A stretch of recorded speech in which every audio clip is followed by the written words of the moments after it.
오늘 우리에게 주시는 말씀은 시편 121편의 말씀과 누가복음 15장 25절로부터 32절의 말씀입니다.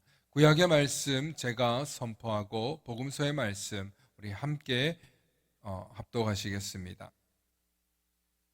시편의 말씀 제가 봉독합니다.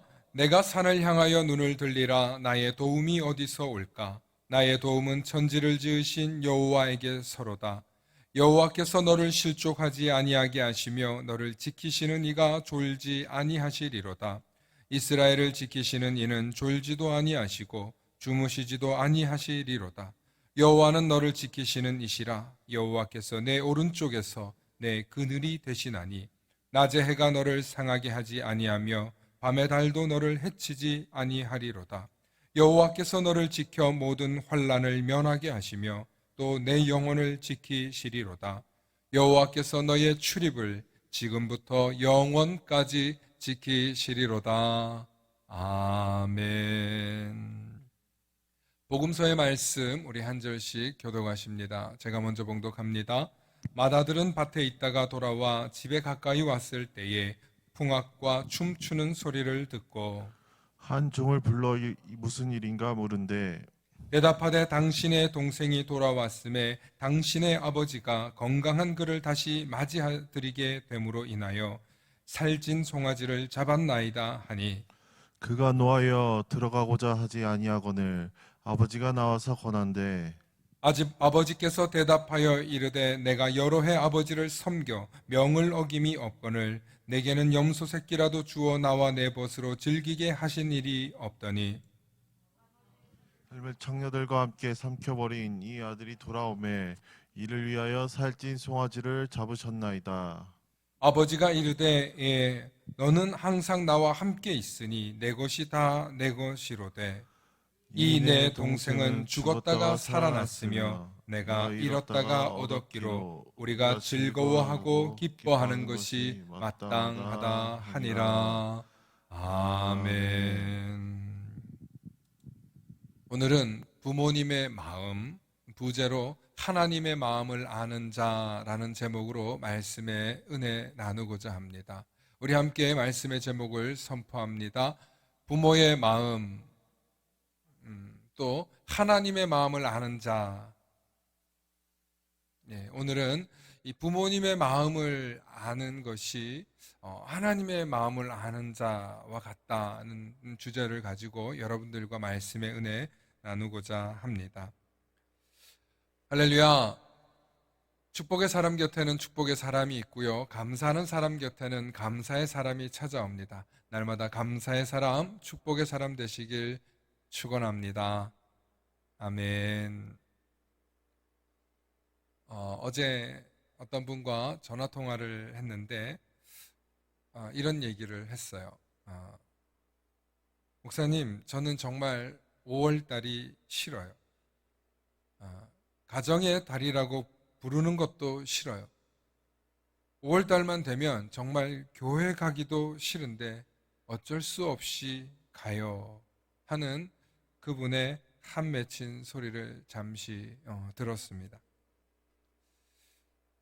그렇습니다. 5월 가정에 아픔이 있는 분들에게는 누군가의 행복한 웃음소리와 누군가의 자랑이 아직 아물지 않은 상처 위에 소금을 뿌리는 듯한 고통의 계절입니다.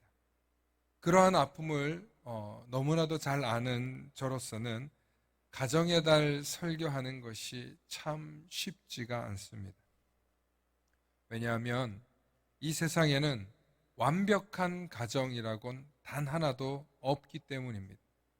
이 세상에 완전한 사람이 없듯이 완벽한 가정은 있을 수도 없고 누구나 부럽고 아름다워 보이는 가정 속에도 말 못할 숨겨진 상처 하나쯤은 있기 마련입니다. 그러므로 5월 달은 그냥 5월 달일 뿐이지 가정의 달이니 뭐니 자꾸 갖다 붙이지 맙시다. 5월 달은 무슨 달이다? 5월 달이죠. 네, 가정의 달이네, 가정의 캠페인일 뿐인데 그 캠페인이 더 역효과가 나고 오히려 교회에서 가정을 가지고 축복을 받았느니 못 받았느니 하는 일 때문에 교회가 더 가기 싫어지는 그런 아픔들이 있다는 것입니다. 사실 저에게도 그런 상처가 있습니다. 아픔이 있기 때문에 여러분 앞에서 5월 달에 마냥 행복하시라, 복되시라 이런 설교할 수 없는 것입니다. 5월 달은 5월 달일 뿐입니다. 그와 반대로 우리는 언제나 간절한 기도와 바람은 1년 내내 365일 응급지원센터처럼 늘 간절하고 또 간절한 심정으로 우리가 기도하고 예배의 자리로 나오는 줄로 믿습니다. 그러므로 우리는 늘 12달 항상 응급한 상황임을 잊지 말고 간절히 하나님 앞에 나아가서 기도하며 구하는 저와 여러분들 되시길 부탁드립니다. 기도할 게 너무 많아요. 가정을 위해서, 자녀를 위해서, 또 내 삶의 꿈과 목표와 비전을 위해서 기도할 일이 너무 많아요. 기도할 수 있는데 기도하지 못하는 게 오히려 우리의 무거운 또 죄책감이 되어서는 안 되겠지만 우리가 기도할 수 있는 줄 믿으시고 특별히 나를 위해서 또 가정을 위해서 또 우리 믿음을 알지 못하는 사람들을 위해서 기도하실 수 있기를 부탁드립니다. 이 시간에는 제가 영상 한 편 여러분들과 보려고 합니다. 우리 불을 좀 꺼주시고 함께 영상 아주 짧은 시간인데 집중해서 봐주시길 바랍니다.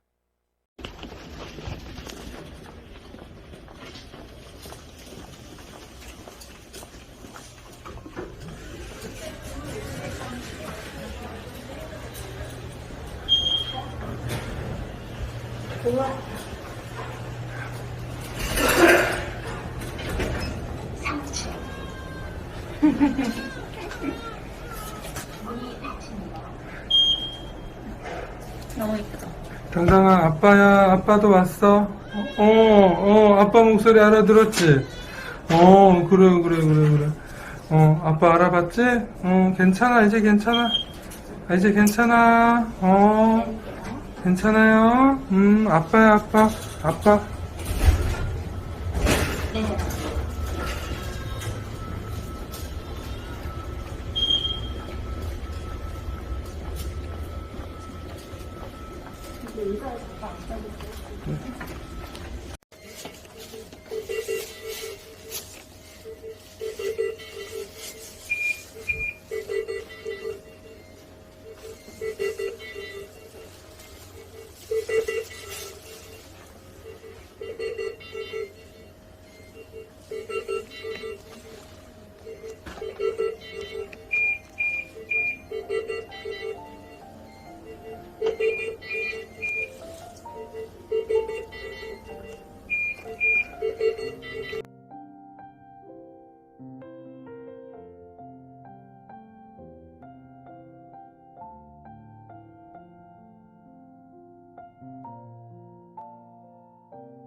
네, 누구 이야기인지 아시겠죠?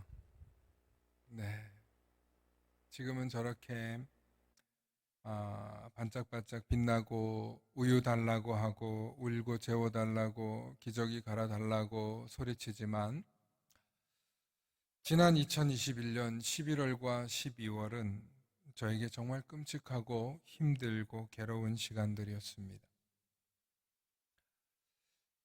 아기 예수님의 탄생과 기쁨을 얘기하고 소망 가득 담긴 설교를 해야 되는데 12월 한 달 동안 저는 어느 누구에게도 말할 수 없는 고통의 시간들이었습니다. 잠깐 보셔서 알겠지만 사진으로도 좀 잠깐 보여주시기 바랍니다. 호스를 꽂고 있고 니큐라고 하는 신생아 집중 치료실로 가서 우리 화면으로도 보여주세요.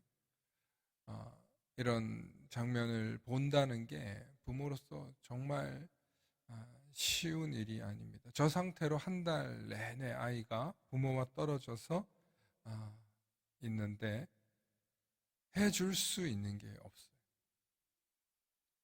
해줄 수 있는 게 하나도 없고 아내도 당시에는 정말 응급한 상황이었습니다. 지금은 시엘이라는 이름을 붙여서 아이를 부르지만 당시에는 건강하고 당당하게 살라고 당당이라는 이름으로 불렀습니다. 저의 사모도 응급차를 타고 그날 신촌에서 강남까지 생사가 걸린 이동을 해야 했었고 아이를 포기해야 할 수도 있는 그런 상황이기도 했습니다. 모든 순간이 위험했고 아이에게는 더 위험에 처할 뻔했습니다. 그때 제가 할 수 있는 일이라고 뭐가 있을까요? 기도밖에는 할 수 있는 것이 없었습니다. 여호와께서 너를 실족하지 아니하게 하시며 너를 지키시는 이가 졸지도 아니하시리라. 너를 지키시리라. 내 오른쪽에서 내 그늘이 되고 낮에 해가 너를 상하게 하지 아니하며 밤에 달도 너를 해치지 아니하리로다. 그 너가 저의 자녀였고 자식이었습니다. 너를 지켜 모든 환난에서 면하게 하시며 내 영혼을 지켜주길 바라는 부모의 마음이 이 시편에 고스란히 담겨 있더라는 것입니다. 아무것도 해줄 수 없는 그 무력감 속에서 옛 어른들이 하신 말씀이 생각났습니다. 니도 가서 자식 낳아봐라. 어디 가서 큰 소리 칠 수 있나? 자식 있는 부모는 아무리 자식 자랑질 하고 싶어도 어디 가서 함부로 큰 소리 칠 수 없어요. 어디 가서 탈나고 어디 가서 실수하고 어디 가서 잘못된 일로 부모가 머리 꿇고 조아리고 가야 될 상황이 생길지 모르기 때문에 자식이 있는 부모는 어디 가서 큰 소리 치고 다니기가 쉽지가 않습니다. 물론 또 자식 때문에 큰 소리를 치고 싶은 부모의 마음도 압니다. 그런데 혹여나 내 자식에게 누가 될까봐 아무리 잘난 자식이라도 내 자식에게 누가 될까봐 또 말 한마디 하지 못하는 부모의 심정도 점점 헤아려질 때가 있습니다. 특별히 자식 앞에서 부모는 언제나 질 수밖에 없고 져줄 수밖에 없고 때로는 이겨도 이기는 게 아닌 부모는 그저 자식 앞에서 약자일 수밖에 없다는 것을 깨달으며 오늘 이 시간 부모님의 은혜를 한번 깊이 마음속으로 생각하는 시간 되기를 바라봅니다. 자세히 생각해보면 우리가 얼마나 부모님에게 부족한 자식입니까? 우리가 얼마나 모자란지 늘 죄송하고 송구한 마음이 한 구석에 있습니다. 그런데 어디 자식들이 그렇습니까? 그렇게 속타고 아픈 부모의 마음을 잘 모릅니다. 언제나 부모에게 달라고만 하고 왜 남들처럼 더 좋은 옷, 더 좋은 집, 더 좋은 차, 더 좋은 건 못 주냐고 불평불만하는 중고등학교 청년 시절이 또 있습니다. 부모의 마음을 헤아리지를 못하는 거죠. 이해하지를 못합니다. 언제나 자식은 부모의 눈으로 볼 때는 철이 없고 한없이 철없는 어린아이처럼 보이나 봅니다. 오늘 성경을 보니까 그런 철없는 아들 하나가 또 나와요. 누구예요? 누가복음 15장에 보니까 돌아온 탕자의 이 형도 보니까 부모 마음을 애끓게 하고 있어요. 두 번째, 이 돌아온 탕자의 두 번째 이야기인 큰 아들의 이야기인데 이 큰 아들은 멀리 이방 땅에서 이 창녀들하고 아버지의 재산을 탕진하고 돌아온 둘째 놈 때문에 시험이 들어서 아버지가 벌려놓은 잔치판에 들어가진 않겠다는 거예요. 아주 분노하면서 쪼잔한 소리를 하는데 우리 말씀 보겠습니다. 누가복음 15장 29절과 30절에 이렇게 얘기해요. 우리 함께 읽어보실까요? 시작. 아버지께서 대답하여 이르되 내가 여러 해 아버지를 섬겨 명을 어김이 없거늘 내게는 염소 새끼라도 주어 나와 내 벗으로 즐기게 하신 일이 없더니 아버지의 살림을 창녀들과 함께 삼켜버린 이 아들이 돌아오매 이를 위하여 살진 송아지를 잡으셨나이다. 아멘.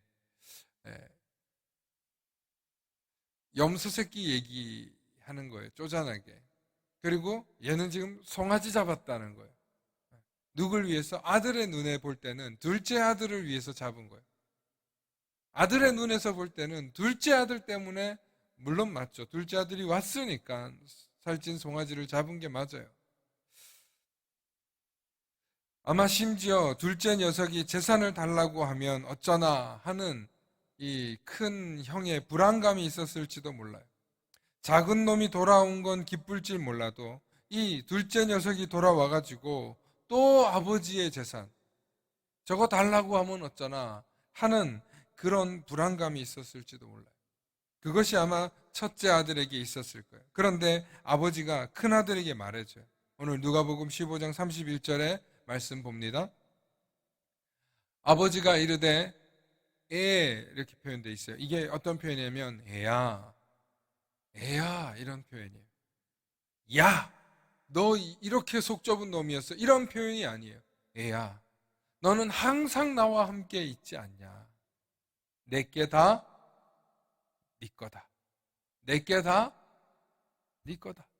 그러니까 큰 아들에게 감정적으로 기분 나쁘게 말하지 않고 있어요. 아버지가 얘야, 얘야. 사랑하는 아이를 부를 때 표현하는 거잖아요. 아버지가 얘야, 그런 표현이에요.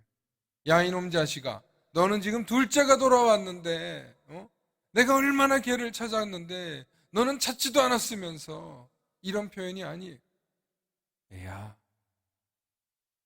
내게 다 네 거지 않냐. 너 필요하면 먹어도 되고 지금도 필요하면 널 위해서 내가 못하겠냐 하고 아버지가 큰아들의 마음의 감정이 상하지 않도록 애야 하고 친밀하게 불러주고 있는 아버지의 언어라는 거예요. 얼마나 이 아버지가 참 따뜻하고 감성이 풍부한지 몰라요. 그리고 이 아들이 제일 염려하는 거 뭐예요? 재산. 자식들은 항상 부모의 뭘 노립니까? 재산을 노리는. 이 재산, 이거 아버지, 이거 혹시나 또 이거 반 잘라가지고 갖고 가는 거 아닌가? 그러는데 이 아들이 그 생각하고 있었을 거 아니에요. 늘 그 생각하고 있었을 거 아니에요. 그런데 이 아버지가 내게 다 네 거다. 명확하게 확인시켜 주는 거예요. 이거 다 네 거야. 이거 다 네 거야. 라고 아들의 마음을 안심시켜 줍니다. 그리고 나서 두 번째, 아버지가 큰 아들의 마음이 열릴 만한 이야기를 하는데 32절 말씀 봅니다. 이 네 동생은 죽었다가 살아났다. 이제 죽음에 대한 얘기를 하는 거예요, 아버지가. 보통 문제가 아니라는 거죠. 이 아들 죽었다 살아난 거야. 내가 잃었다가 얻었기로 내가 기쁜 거야. 내가 잃었던 아들을 찾으니 내가 기뻐서 살찐 송아지 잡은 거야. 내 기쁨이야, 내 기쁨. 이 아비의 기쁨이야. 그래서 우리가 즐거워하고 기뻐하는 게 마땅하다. 이 아버지의 기쁨에 동참해다오. 지금 이런 표현을 하고 있는 거예요. 그래서 이 아들이 아버지의 마음을 헤아렸는지 안 헤아렸는지는 알 수 없지만 분명한 것은 큰 아들이 이미 결혼을 했고 자녀가 있다면 이 아버지의 마음을 아주 조금은 헤아릴 수 있었을 거예요. 왜냐하면 자식 잃어본 부모의 심정을 자식 키워보면 그래도 조금은 알지 않겠습니까? 이 스토리에서 가정에 대해 깊이 말하고 있지 않지만 12절에 보면 아버지가 그 살림을 각각 나눠주고, 이런 표현이 기록되어 있어요. 각각 살림을 나눠줬다는 거예요. 각각. 그러니까 큰 아들과 작은 아들에게 아버지가 나눠줬다는 뜻이에요. 예. 근데 여기서 살림이라는 이 표현에는 가정이 있었다는 뜻이에요. 그래서 이 가정이 있기에 큰아들도 자식이 있다면 아버지의 심정을 아주 적게나마 이해했을 거다. 아버지가 잃었던 아들의 마음을, 아버지가 잃었던 아들을 찾는 그 기쁨을 큰아들은 조금은 헤아릴 수 있도록 아버지가 설명했다는 것입니다. 세상에 많은 사람들이 부모의 마음을 안다고 하지만 사실은 부모가 되어보지 않으면 부모의 마음을 알기 어려운 게 세상의 이치더라고요. 이 세상의 이치는 내가 자식을 낳아보고 내가 자식 때문에 아무것도 할 수 없는 걸 경험해 볼 때 비로소 내 부모가 10달 동안 배 아파서 낳았고 그리고 핏덩이가 돼서 아무것도 할 수 없었던 나를 위해 씻기고 입히고 먹이고 닦아주고 발라주고 열나면은 안아주고 병원 데리고 가지고 또 학교 가서 어디 가서 꿀리지 말라고 뭐라도 옷이라도 뭐 있지 않습니까? 메이커 남들 나이키 신고 싶으면 그래도 나이스라도 사주고 아유 나이스 싫다 그러면 나이키 비슷한 또 비스무리한 거라도 사주고 어떻게 해서라도 부모는 진력을 다해서 따라가게 해주려고 하는데 자식은 크는 동안 부모한테 고마운 줄 몰라요. 당연한 거야, 당연한 거. 왜 내 부모는 더 많이 못 가져가지고 더 많은 걸 나한테 못 해줘가지고 나 왜 이런 집에 태어나서 나 왜 겨우 요거밖에 못 누리고 사나 하는 게 어린 자식들의 마음이에요. 그런데 결혼을 해서 출가를 해서 친정엄마가 싸다 주는 음식을 먹으면서 결혼을 해서 내 자식을 낳아서 이 자식 때문에 내가 밖에 나가서 노동을 해보는 아버지가 되어봐야 겨우 부모의 심정을 헤아린다는 거예요. 그렇다면 결혼을 안 해보고 자식을 안 낳아본 부모는 부모의 마음을 헤아릴 수 없나요? 결혼을 안 해본 사람은 부모의 마음을 헤아릴 수 없을까요? 꼭 그런 것만은 아닐 것입니다. 오늘 성경에 보면 예수 그리스도의 은혜를 입은 사람들은 부모의 마음을 알고 부모를 공경하라는 10계명의 말씀을 듣게 된다는 거예요. 할렐루야. 그러므로 하나님을 마음에 모시고 하나님의 마음을 안다면 우리는 부모의 마음을 어느 정도 헤아릴 수 있는 삶을 살게 되더라는 것입니다. 특별히 성경은 우리에게 부모를 공경하라. 부모를 공경하면 땅에서도 내 생명이 길고 내가 복을 받을 것이다.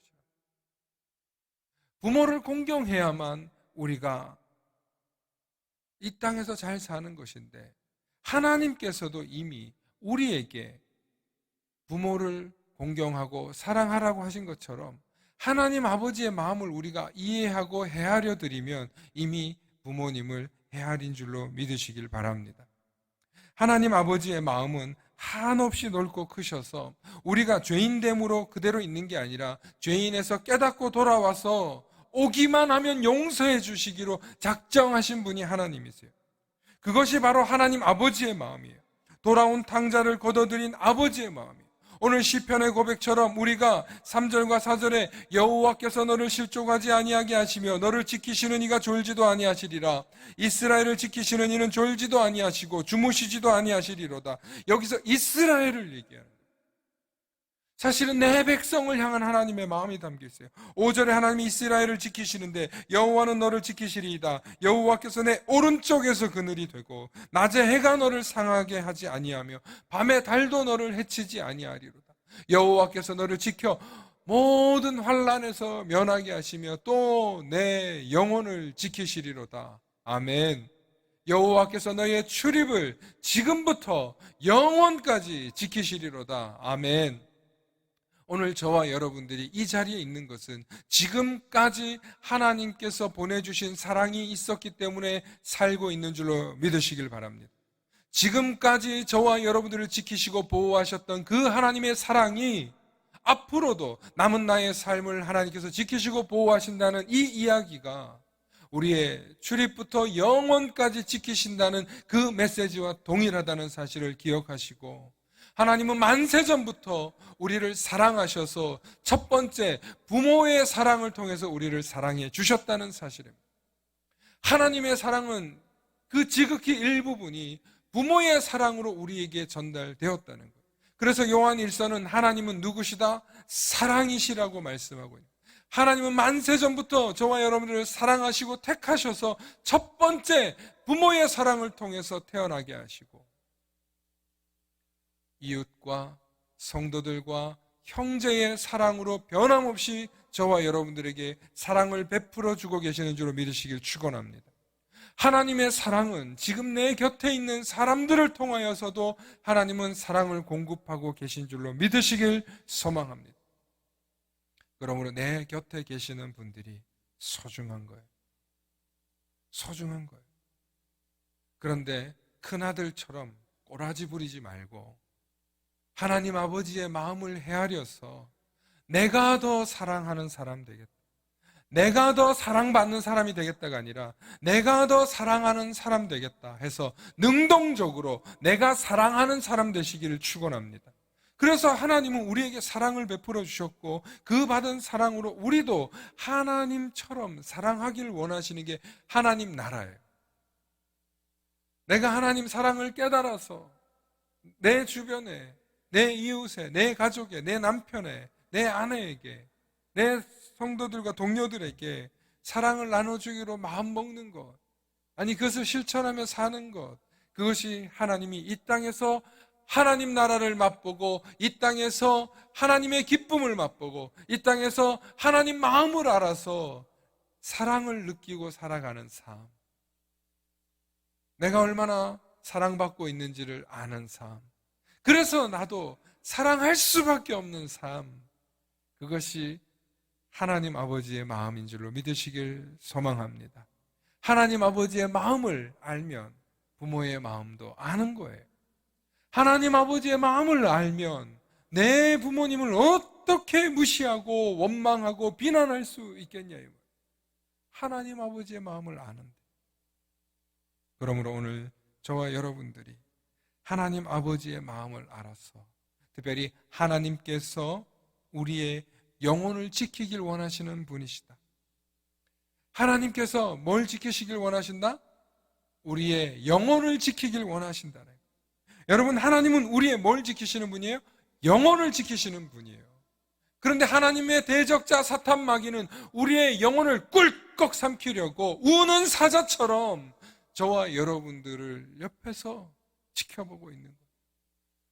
그렇기 때문에 예수님께서는 포도나무의 가지가 잘려서 떨어져 나가면 장작불로 태워질 뿐이라고, 예수님은 포도나무고 우리를 가지라고 하시는 이유가 우리가 예수님 곁에 접붙여 있을 때만이 열매 맺을 수 있고 생명력 있을 수 있고 하늘의 기쁨의 열매를 맺으며 살아갈 수 있기 때문에 저와 여러분들을 예수님께 꼭 붙어서 살아가라고 말씀하시는 줄로 믿으시길 축원합니다.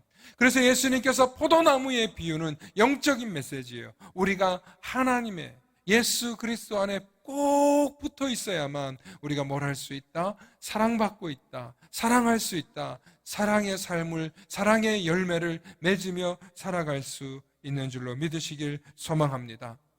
그러므로 하나님의 마음을 아는 사람이 되려면 예수님과 분리되어서는 안 돼요. 예수님과 떨어지는 순간 우리는 죽음에 이르게 된다는 것입니다.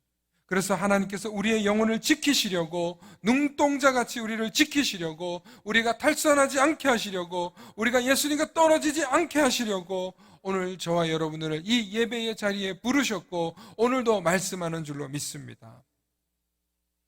우리가 인생길을 걷다 보면 오르막길을 만날 때가 있습니다. 그때 숨이 턱 막히죠. 저에게 2021년 11월과 12월은 정말 그런 시간이었어요.